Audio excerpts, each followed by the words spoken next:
I decided that it would be best to visit my local police.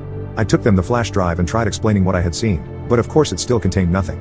They probably thought I was high or crazy, but in the end I got them to accept the flash drive, and they said they would send it off to Tex to get it examined. They couldn't do anything else though. I still wasn't sure that this was real, but I didn't like the idea of someone hunting me down. I packed my essentials from my home, and found a cheap hotel. If what the video had said was true, then I would only have to hide out for a week. It shouldn't be my name or face that was shown to the other person, but rather the person who had lived at my home before me. So I had nothing to worry about, right? That was what I thought at least. On the third day of living away from my new home, I decided to drive by my house after work. I just wanted to take a peek, because I was certain I had just let paranoia get the best of me. This whole thing had probably just been a prank, and I had been the sucker who fell for it. When I drove by my house, however, there was a car parked nearby. I noticed the tags were from a couple states over. This seemed a bit odd to me, but not entirely out of the norm. It could just be guests visiting the neighbors.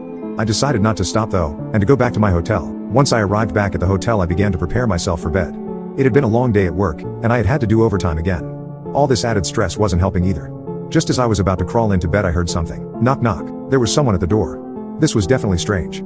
It was not the time of day that room service would be here, and I had not ordered anything. Hello? Who's there? I yelled at the door. No response. I walked up to the door and looked through the peephole. There was no one on the other side.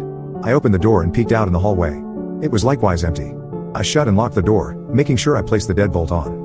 Was this whole situation driving me crazy? I went back to my uncomfortable hotel bed. Despite how anxious I was, I still managed to fall asleep quite quickly. I had been exhausted. I was woken up in the middle of the night, however. I looked over to the hotel clock. It read 2:20 a.m. I wasn't exactly sure why I was awake, but I had to use the bathroom. So, I got out of bed and decided to do so. I had just made it in the bathroom door when I began to hear noises from the front door. On instinct, I quickly swung the bathroom door shut and locked it.